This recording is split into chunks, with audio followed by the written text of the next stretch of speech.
So, Igarashi, why Ijincho? Wasn't everything going down in Kamurocho?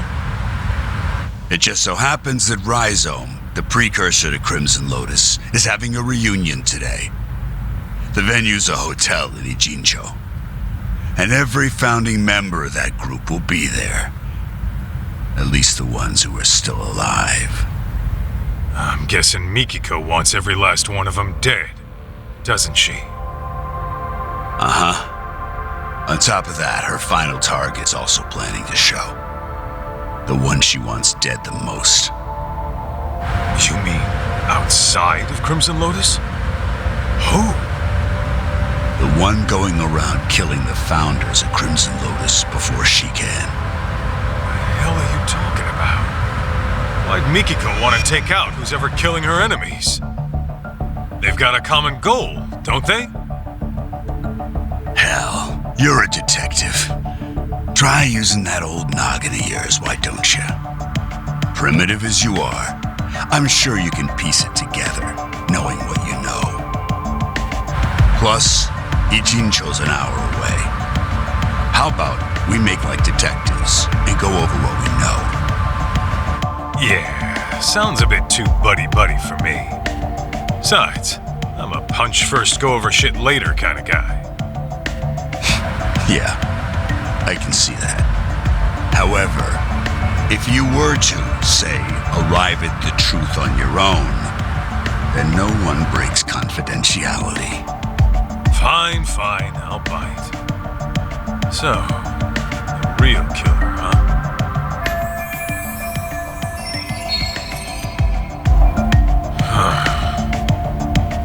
There is one thing that's been bugging me. That security company owner, Ashizaki. His office was set on fire, but the point of burning the place wasn't to kill him. After all, he was shot up on the roof. Oh, starting with the motive. Not bad. Go on. So there's our problem. Why would the killer want to burn the office? I'm thinking...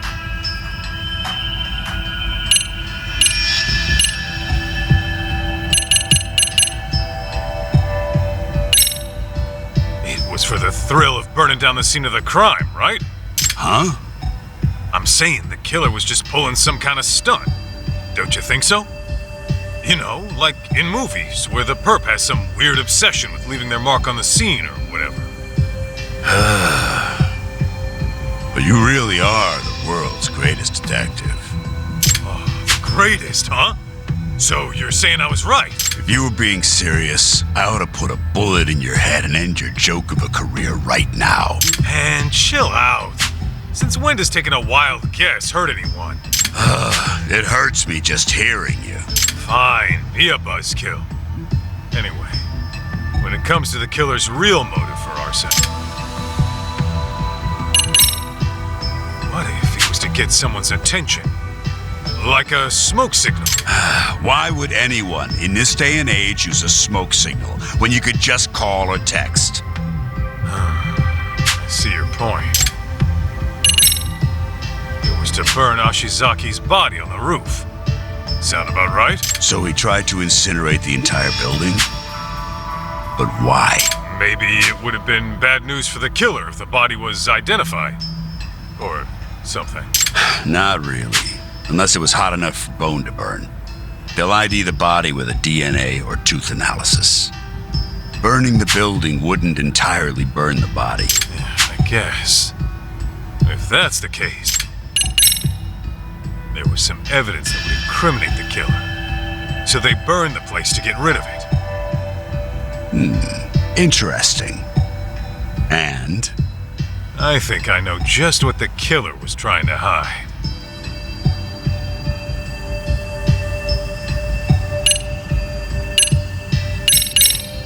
Maybe this? What? Don't trust yourself? You sure you really know? Of course I do.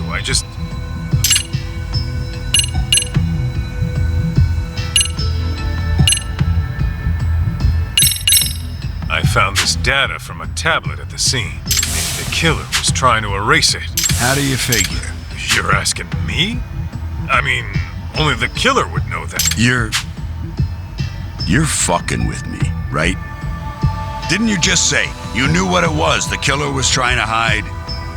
Whoa, wait, I was just trying to lighten the mood. I really do know what the evidence is. Seriously. Maybe this? What?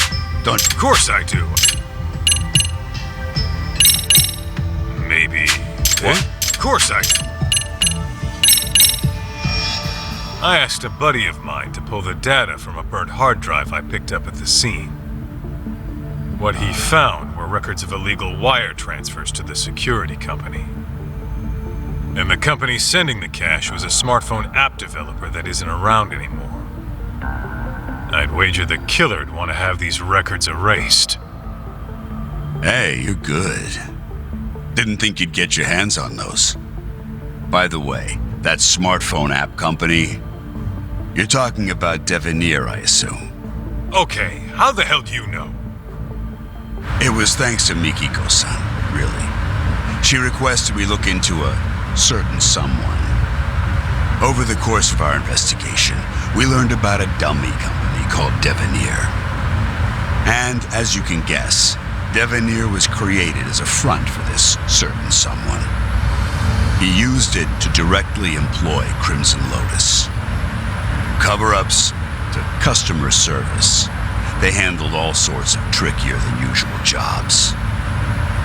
So you're saying this guy's the one who's been killing off the Crimson Lotus founders? That's exactly what I'm saying. Now, who could it be? Here's a hint. Mikiko-san approached us anonymously. Why do you think she'd do that? Well, you guys could have broken confidentiality and let it slip that she was alive, right? After all, her plan was to take out Crimson Lotus without leaving a trace. Sure, but that's just one reason. There's someone aside from Crimson Lotus who she doesn't want knowing she's alive. As a matter of fact, Mikiko-san never even contacted this person about it. Even though you'd think this would be the first person she'd run to after getting her memories back. Wait a goddamn minute. All coming together.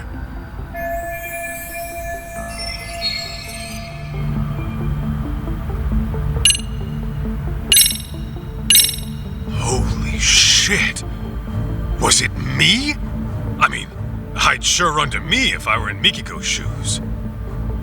Plus, I'm a detective, so finding June would be a snap. Before you try my patience any further, do you hear yourself right now? Are you seriously implying that you have, what, an alter ego who goes around killing criminals? Because that sure is what it sounds like. I'm just kidding around, man. I saw a movie like that once, way back. Why the hell would you joke around at a time like this? Can you really not read the room, or are you some kind of half-assed comedian? I bet you'd laugh at your best friend's funeral. Sorry. Let me give it another shot. Yasutaka Shirakawa. I knew there was something up with the dude. Even looks like a psycho, too. Huh? Who the hell's Shirakawa? Oh, guess that wasn't right. Again, the killer is someone Mikiko-san should want knowing she's alive. Somebody she'd turn to. But as it happens, she never did. And don't forget, this person had questionable ties to Crimson Lotus. You even have proof of that, right? On second thought, maybe I should just tell you. You're not quite the smartest cookie in the jar. Nah, don't do that. What kind of detective would I be if you just gave me the answer after laying into me like that? Then spit it out, you goddamn simian! Was Mikiko the killer all along? Huh? You just said Mikiko, didn't you? Did you listen to a single word I said? Yeah, at least I thought I did. It sounded like we were on the same page earlier. Did I give a shitty explanation? Where'd I lose you? How about I start all the way at the beginning and explain it like you're a kindergartner?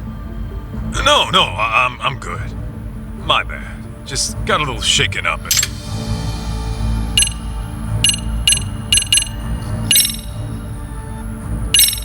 Was it June? He's her son. So she'd have to want him to know she's alive, but she never tried getting in touch. Oh, so that's where your brilliant mind took you. You might want to rethink that. Yeah, that can't be right. I mean, June was with me the whole time. There's no way he found a gun, shot Ashizaki, and burned down his office behind my back. Oh, this? One of those alibi tricks? Okay, time out. What in the actual fuck, Kaito? Do you enjoy opening that big mouth and letting all the dumb fall out? Yes, June was with you constantly. And did he ever give off the mass murderer vibe? I'll bet my left testicle that's a no. No, I'm not saying he did. You just gotta consider every possibility, you know? I'm being a detective here. Uh-huh. By the way, when we caught June, he said he left his phone at home before running away. So even if Mikiko-san wanted to contact him, there wouldn't be a way to do so. Right. Sadamoto-san did mention something like that. In that case...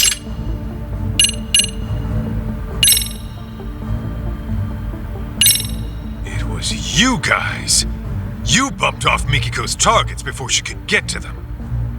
Guess you weren't kidding about that high satisfaction rate of yours. But you're going way overboard for a client.